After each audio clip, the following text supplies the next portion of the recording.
Hello, my friends. Tom's DIY Garage is back open for business so we can talk about different things we can do for ourselves, whether you want to save money or you just want to be self-sufficient, which I think is a great thing.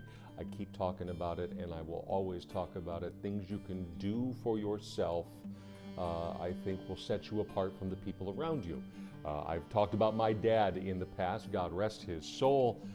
He was the kind of guy when I was growing up that the childhood idea was, hey, if something goes wrong, we're going to be okay because we got Dad with us, because he knows how to do everything.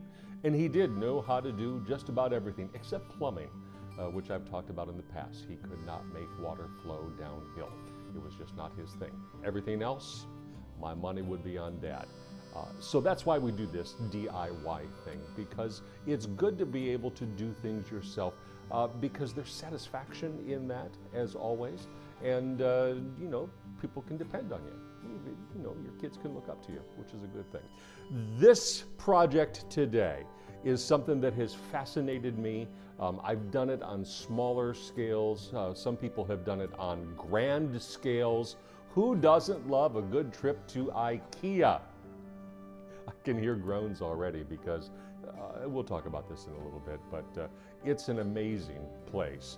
But there are so many opportunities to take something from IKEA and make it unique. The IKEA Hack is what we're talking about this time. If you type in IKEA Hack into a search engine like Google, you'll find no shortage of people who have taken IKEA products, put them together, braved the instructions, and then gone a little bit farther and put their unique stamp on them to make something custom for their own homes. There are even organizations, websites, groups, IKEA hackers, for example, who talk about all sorts of things and ideas and share them. So you too could do the same thing. Part of what I think makes this place so maddening for some people, beyond the crowds, is that there are just so many choices. But I think that's the remarkable thing as well, because so many of these things work well in their own right, and then you factor in the idea they could be repurposed. Mind blown. For today's example, take the Snuda Lazy Susan. And when I say take it, I mean as an example. You actually have to pay for it.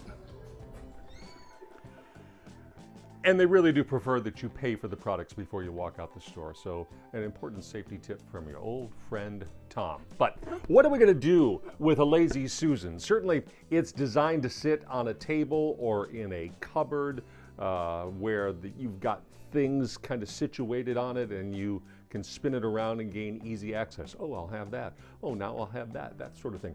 It's a great product, but what else can you do with a Lazy Susan from IKEA and hack it into something that you make your own?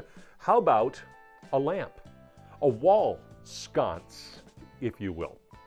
I only say if you will because that's the fancy word for it, but it's a lamp and it would hang on your wall and project a nice little soft glow on your wall or hallway or whatever.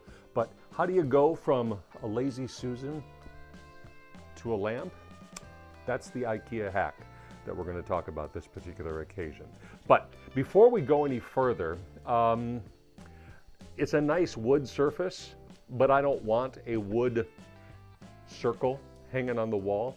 So we're going to finish this. And this is made of rubber wood. It's a hard wood, not the hardest wood, but very environmentally friendly and sustainable. So hence, that's why IKEA is using it. But painting IKEA furniture can be a challenge. So what I'm going to start with is spray painting some primer on here so that when we get to the point of wanting to finish it, we can do it more easily and that finish will stay on the IKEA wood here.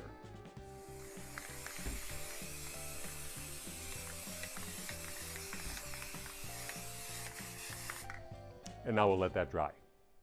With the primer now dry, we can get on with the plan of turning this into a lamp. Still, you may wonder how to turn it into a lamp. The process, I think, is probably pretty simple, but the effect will be fairly dramatic, I think, if you put it on a wall. And the magic happens on the back side of the Lazy Susan. And that's where this roll of flexible LED lights comes into play.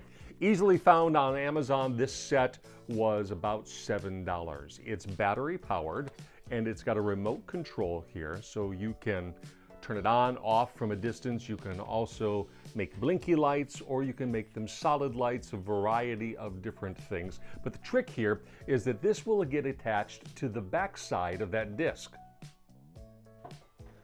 To get a look that's a little more finished, I'm going to cut a groove around the perimeter of the back side of the disc here. To do that, I'm going to use a portable router here. It's got a 1/2 inch bit here, which is slightly wider than the tape is, and then it's set at about 1/8 of an inch. So just enough so that the tape is recessed on the surface and it's all kind of flush. I've also got this guide here which will allow me to run around the circle and keep the distance in for the groove the same all the way around. So let's get to it here. Got some safety glasses, kind of dusty. And of course ear protection, because it's a machine, it's loud, and this is an enclosed surface. There, you ready to go? Let's do it.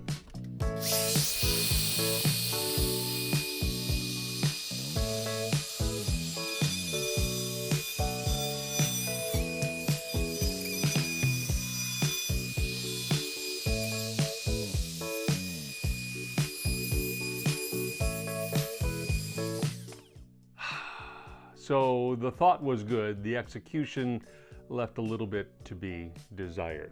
So the router got away from me. I didn't do a good job with that brace against the edge here, so I went a little crazy. Fortunately, this is on the back side of the project here, so nobody's really going to see it. I'm always going to know that it's there, but the rest of it worked out. See, this is when I was on the edge of the work table and the guide got caught on the edge of the table. But generally, it will do what I want it to do. So before I affix the LED lights, I'm going to paint it the color that at least I want to start with.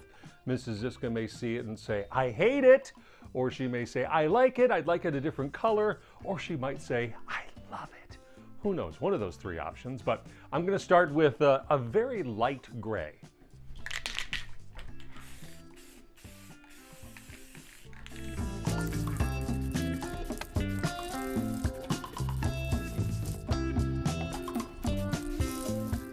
And here's where the magic happens to turn this into a lamp. It of course involves that strip of LED lamps, battery powered, that we talked about at the front end. It has an adhesive strip on the back of it, so it should just stick to this. If we find that the sticky part is not quite strong enough, we've got some other options here to make sure that it goes nowhere. I want to start by turning this upside down so we can get to this routered channel that we have. I put down a towel on my workbench to help protect the paint surface here.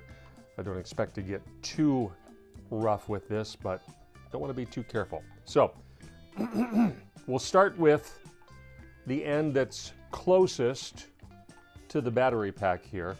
It's real simple. You just peel off that adhesive backing here. I thought it was simple. There we go.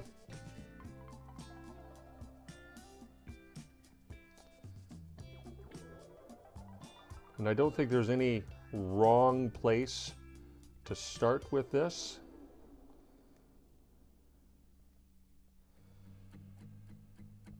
Now, one of the interesting things is that we're going in a fairly tight circle, and the strip isn't really designed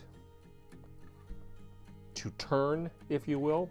So you kind of have to gently give it some force, some persuasion.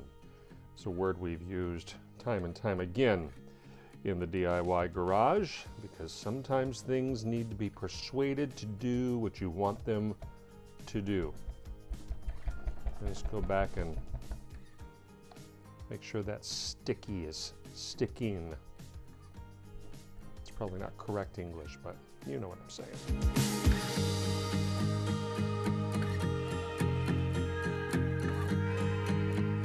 And already I can tell that because of how much we're trying to turn this strip and make a straight strip round, that sticky is not going to work. So we'll have to go with plan B, I'm fairly certain here.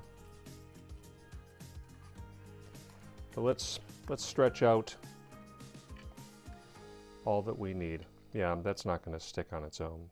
My solution is this industrial strength super glue, if you will. We've used it in the past. It's called CA glue, something C acid. Sounds great, huh? And then there's this spray-on activator. So little dab of this. On the other surface is a little spray of this. You put them together and they're stuck. So let's get to it.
Attaching the LEDs was actually a little more work than I expected it would be. It was kind of stubborn wanting to stick even with the CA super glue.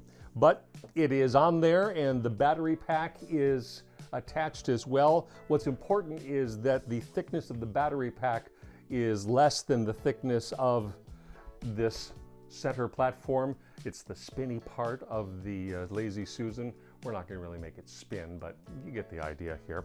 So now that it's on, and also I thought perhaps I might have to trim the LED.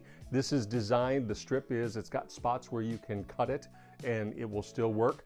But turns out I had just enough. It was a little over 3 feet in length. But you got the handy remote right here. Press the on button and you could make it blink if you wanted to. I don't think that's really the kind of lamp you want, so the constant on function will be what we were looking for. Now to get a sense of how this might be a lamp that you hang on the wall, there you get the indirect light. It's not overpowering, it's just a nice little accent that you could attach to the wall. And as I noted, you can change the patterns here, so that's nice and solid. This one kind of glows like a star, if you want it that way. And then you just find a wall where you might want to hang it, and it can be a clever accent light that nobody may have thought of. It's a pretty clever hack as well. Not terribly complicated, not terribly expensive. Between the Lazy Susan and the lights, it's 23 bucks, plus your effort, which is, you know, why we're in this in the first place. There are so many hacks that you can do with IKEA stuff. Cabinets are very popular, primarily because they're pretty straightforward, and then you can install them and then dress them up in varying ways with some trim work and some crown molding, and you can also refinish them. Just remember, when you refinish this IKEA stuff, you've got to prime it, and got to prime it well so that your new finish sticks to it. That's key. But perhaps you've done some hacks and had some success, had some challenges, had some failures. This one was more complicated than I thought it might be, but let me hear from you. Share your stories with me on the email, the Facebook, the Twitter/X. I look at them all, as always, and I look forward to hearing from you. Meantime, I will go back to the drawing board. I've already got some ideas for the next project from Tom's DIY Garage. We're going to do some home improvement, and we're going to make some stuff as well, and I will share it with you as it happens. Until that time, my friends, rock on with your bad selves. I'm Tom. That's the DIY Garage. I'll see you next time.